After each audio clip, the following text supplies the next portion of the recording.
Hey everybody, welcome to Fair or Foul Breaking Balls. I am Jose Tabuada alongside my lovely co-host Norb Cabrera, and happy World Series week or World Series day, as today is game one of the 2021 World Series. And Norb, it was a fun and entertaining month, I think, to the Fall Classic, but here we are now and our Super Bowl as we get set and ready to crown our MLB champion. Of course, it is now down between those pesky Houston Astros taking on a surprising Atlanta Braves who make it to the World Series for the first time since 1999. And of course, they lost to a back-to-back Yankees at the time.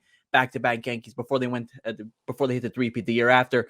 And of course, the Braves are looking for their first World Series title since 1995, where they were labeled as the team of the 90s, but were upset by the Blue Jays, but were bothered by the Phillies, were bothered by a strike. So a lot of misery. Oh, of course, I think there was another. Oh, aside from the Yankees, I think there was one more series that they lost in between there. But the Braves have returned to this promised land, and as for the Astros, well, we all know their story. The trash can loving Astros over there in Houston returned to the World Series after appearing in their fourth straight ALCS series.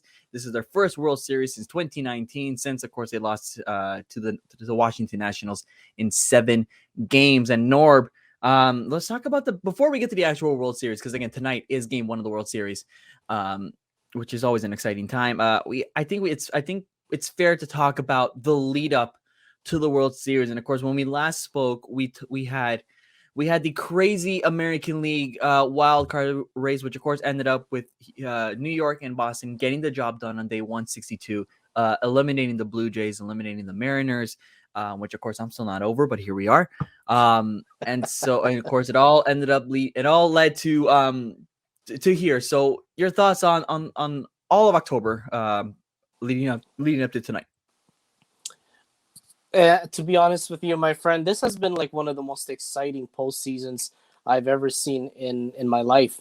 When we were young, we watched the Blue Jays blossom into a world championship caliber team, and as we grew older, we've seen the New York Yankees with their epic postseason matches, with the Atlanta Braves, the team of the '90s, postseason matches and postseason games. So we've seen Tampa Bay, we've seen the Dodgers, very strong teams making it to the postseason and battling so hard up to the World Series. And in this year is no different. I mean, we've seen a lot of drama, we've seen a lot of excitement, we've seen a lot of back and forths in so many of these games. Beginning with the wild card games. With the Dodgers beating the Cardinals in the wild card game with Chris Taylor's dramatics, Which was expected, and it was a great walk off. I mean, it was. Definitely. I mean, again, and I think I said this before. Before you continue, I think I remember saying this in our last preview that it most likely will be the Dodgers and the Cardinals, but I did not expect the Cardinals to come out of the series. And unfortunate, and yeah, Chris Taylor just being a hero. But continue as you go along. Yeah, and we've seen the wild card game between those two rivals of the century, and many centuries ago, the Yankees and the Red Sox. We've seen a lot of dramatics there, and we've seen a lot of drama too in the wild card games, in the division series and the LCSs. I mean, this is what we live for. We've seen a lot of excitement. We've seen a lot of offense going back and forth. Pitching has been stellar in some of these games. But now here we are in the World Series, and I mean, let's just review what has happened in the ALCS and the NLCS. The ALCS. In comparison to the NLCS, in those games. I mean, the American League Championship Series. We've seen a lot of beatdowns, back and forth between the Astros and the Red Sox. In game one was pretty close. It's a 1-run game, and then game two, Red Sox beat the Astros 9-5, and then game 3-6 has been a beatdown back and forth between those two teams. I think the American League with the Houston Astros offense with Jose Altuve, with Carlos Correa, and with Alex Bregman, they're no strangers to competing at a high level, and I think we're gonna see a lot of that in the World Series. With Yordan Alvarez, the MVP of that ALCS, we've seen a lot of their offensive prowess, uh, you know, uh, delivering it versus the Red Sox in the ALCS. And I'm sure that we're going to see a lot of that in the World Series because that's their weapon right there. Their offense is going to be their weapon with their with the pitching staff as well, with Framber Valdez, Lance McCullers. I mean, those guys are in top notch shape. Well, Their bullpen's going to play a role and play a key role in the series that's going to happen. Well, it's funny you bring up McCullers because I think that's one of the first big pieces of news that we need to share with this World Series. And it was just a couple hours ago that was just announced that McCullers is not going to be pitching in the World Series at Oh, all that's in tragic. any capacity. He was removed from Game 4.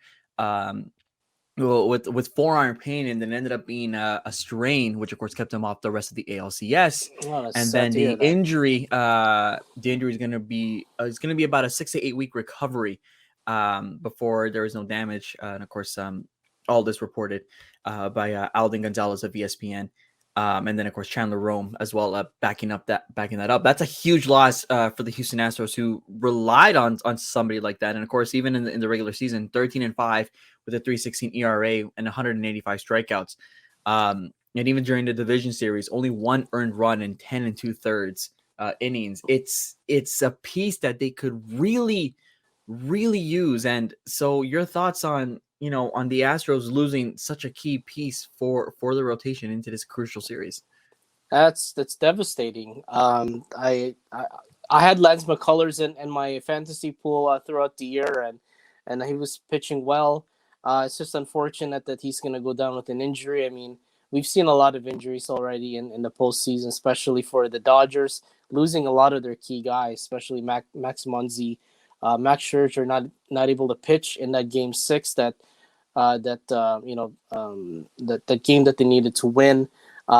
We've seen Justin Turner go down with an injury, so it's devastating for the Astros to lose McCullers, a key piece in their starting rotation. But I mean, the bullpen is still there, and hopefully they can bail him out at some point in time, and the offense too. Hopefully that they're going to continue on their roll for the Astros. And I mean, they played so well, sensationally in the ALCS, beating up the Red Sox in many ways and many levels. And even though that the Red Sox had some, the offense was great, and the pitching was not as 100% as we expected, but they still fought very hard against the Astros, and I'm sure that Houston will continue to battle. And I suggest you replace your garbage can with some thunder sticks, or maybe a towel, because you're not going to be needing that, because they're going to play the right way. I'm pretty sure the Astros Oh yeah, will. and I mean, obviously, you got to give credit to Dusty Baker, who was kind of thrown into the fire here at the start of this whole thing, in recent memory, and for him to be be another manager to make it to the World Series under the NL and the AL. Of course, he made it to the World Series in 2002 with the San Francisco Giants in a losing effort to the Angels in 7. It's weird to say that. To me, it feels like this is I mean, I know the same pieces from the whole scandal are still there. Nobody's denying that, but it does, like, to me, it kind of does feel like, okay, they still proved it, and they still got it, because they also made it. Like I said, they made it to the ALCS in 2020, 4 straight. They're starting to become the New England Patriots of the MLB, in which they make all these semifinals, which of course the Patriots made 8 straight AFC Conference Championship games. So the Astros are halfway there. But this does feel like a revitalized team in the sense. And again, I gotta give props to them, because they took care of I would say a confident Red Sox after they, I'm going to say, upset the Tampa Bay Rays, because the Rays were one of the hottest teams. Again, as a Jays fan, I'm very aware of what the Rays were doing, and it pissed me off. But the Rays were almost expected to be back in the World Series. And of course, given the bubble circumstances, this was going to be a much bigger stage for them with the Rosarena and that whole gang. But, the Red Sox upset the heck out of them, which was surprising. So I'm surprised, with an energetic confidence that the Red Sox have in eliminating such a top tier team, were essentially dismantled for the most part because, like you said, a lot of lopsided games. And of course, again, the Astros did what they had to do. Let's switch gears to the NL champion, the Atlanta Braves. Like I said earlier, to open the show, their first World Series since 1999. Charlie Morton will get the ball for Game 1 to open the series, upsetting the returning champions, the LA Dodgers, in their path. What do you think about the Braves?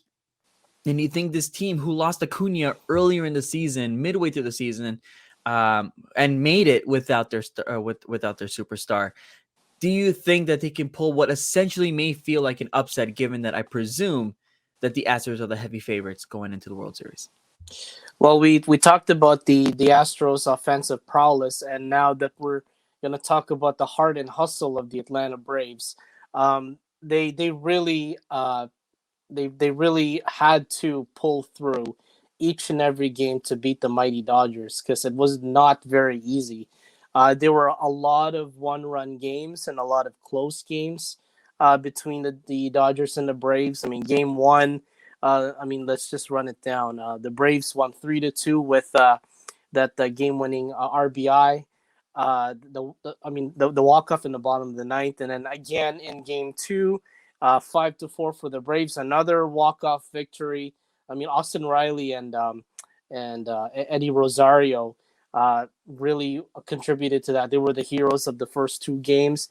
And then again in Game 3, 6-5 Dodgers, back in Dodger Stadium. And then there were only two games that was pretty lopsided. The Braves won 9-2 in Game 4, and Game 5 Dodgers killed them 11-2, and then again we came back to Game 6 for a close game.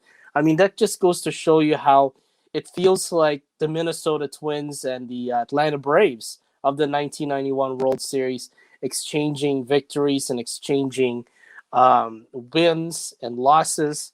And I'm not surprised that Atlanta is going to repeat that kind of heart and hustle, just like the same as back then when they were the team of the 90s. They had to pull through every single game to win a World Series in 1995 and to win those division titles back in the day. Atlantis really has to bring their heart and hustle to all this. Their bullpen with Luke Jackson has been very shaky, but Tyler Matzik was able to bail him out. And now Will Smith, the pitcher Will Smith for the Braves, really the lights out guy for them. I truly feel that the Braves will, they're gonna pull through. They're gonna pull through with Eddie Rosario. They're gonna have. I'm sure that Freddie Freeman, his first time in a World Series in over a decade with the Braves, he will be a contender in this series, and as well as Austin Riley. Will they have enough to beat the Astros? I'm really in the fence with that one, because I really want the Braves to win it all in 2021. But Houston, with their offense, like they really have to battle through that offense that Houston has. So Atlanta really has to bring a lot of their A game, and they really have to pull through and really scratch and bite their way to winning these games against the Astros. Yeah, and I mean, it's not like the Braves had, like you said, had essentially an easier route to get to the World Series. And of course, I mean, they had to take care of the Brewers. And when it comes to the division champs, they were technically the lower seeded division champ, which of course they had to end up taking on the number 2 Milwaukee Brewers, taking care of that, and then to go up with like a juggernaut against the Dodgers, who of course were battling their own juggernaut in the Giants, which we all know Wilmer Flores did not swing. Let's get that out of the way. I think it's one thing I forgot to bring up. Wilmer Flores didn't swing, but It doesn't matter. A win. Thanks, Gabe Morales. Come I on, guess. buddy. I guess like a win's a win, but the Braves had a massive mountain to climb, and I do think that, like you said, like that heart and hustle really is going to show in this series, especially again after what they did to take care of the Dodgers. And like you said yourself, Matzek has been unstoppable. I'd say at this point. I mean, the fact that he took care of he struck out the side, I believe, in what in games was in game 5 or 6. Really setting the pace for the Braves to eventually close this out. So while I do feel like, I mean, yes, I think like on paper, the Astros like can be hit free favorites. I know everybody's been clicking very well, and obviously, losing McCullers is big for the Astros. There's just something in me that I like. I wouldn't be surprised if the Astros win, is what I'm saying. I'm expecting maybe Astros in 5, but my heart does say that I wouldn't be surprised if the Braves put up a hell of a fight and they take it in 6. So I'm gonna officially claim my pick is for the Atlanta Braves in 6. I just think that they're going to just give everything that they have. Their pitching has been a big help, and I do expect a big game from Charlie Morton tonight. Again, and of course, that's all going to be from Houston, as the Astros do have the home field advantage. They get games 1 and 2, and then 6 and 7 if necessary, and of course the Braves 3, 4, and then 5 if necessary as well. I just have a feeling that just the Braves are going to step up and then then take it and then bring Freddie Freeman his first World Series title, that elusive long World Series wait that he had. And I do think that as well, like the Braves have proven that, hey, we don't have Acuna, but we can still play and we can still fight. And of course, if it's fair to say that if you had Acuna, yes, the story is 100% different. You can maybe increase the odds slightly for the Braves, but again, they still show that they can play. So my pick is the Braves. Yeah, for sure. And Charlie Morton, former Houston Astro, and now pitching for the Braves. So he's going to face his former team. So Charlie knows the Astros very well, and I'm sure that he'll pitch well in Game 1 against Framber Valdez. And don't count out Jose Urquidy. He's been great for the Astros as well. So. We'll definitely, even though that he lost Game 3 against the Red Sox. I mean, he's still one of their starters. He's still a quality pitcher. Let's hope hopefully it'll be a good series. All in all, I think it's going to be a between the very Astros. entertaining series. Yeah. And again, I just think it's because of the Braves for making it for where they are. I don't think there's a sweep from either side. I'd be shocked if there was. But I do think it'll be a very entertaining series. And of course, Game 1 tonight, Game 2 tomorrow night, Game 3 from Atlanta Friday night, the 29th, and of course, Game 4 of the World Series this Saturday night. And of course, again, I say the first 4 because the last 3, if necessary, they have to say it. But I think that's what's going to go down. So really quickly before we wrap up, your final pick to win this series. I feel it's going to be the Braves. I think it's really time for them to win another World Series. They haven't won one since 1995. They were the team of the 90s, and it feels like they're back at it again. That same mentality that they brought back in the 90s when they won those division titles. We want Freddie Freeman to win a championship, and Acuna, even though that he got injured during the season, like it would be a bittersweet moment for him to cheer on his team, and for Eddie Rosario to win a World Series as well, with the the heart and with the heroics that he's brought to this team. I think that it'll help them be successful against the mighty Astros offense and their pitching there. So on that note, I think it's safe to say, I think I do have to talk to Norb. I think we're going to try to come a bit more frequently, or at least pop on a bit more frequently as the series progresses. Of course, we can't make any promises, just depending on schedules. But I think Norb would agree with me that maybe after Game 2, once the first 2 games in Houston are settled and before the teams go play in Atlanta, we should come back and to break down those 2 games and what we thought of them. And of course, 100%, even if it doesn't happen, of course, we will get back to you when this series is over and MLB has its champion. And then from there, look ahead to the 2021 off season, or 2022 off season. So that being said, everybody, enjoy the World Series. I'm sure it's going to be a very, very fun time. For Norb Cabrera, my name is Jose. Thanks for listening, and we'll catch you very, very soon. Have a great one.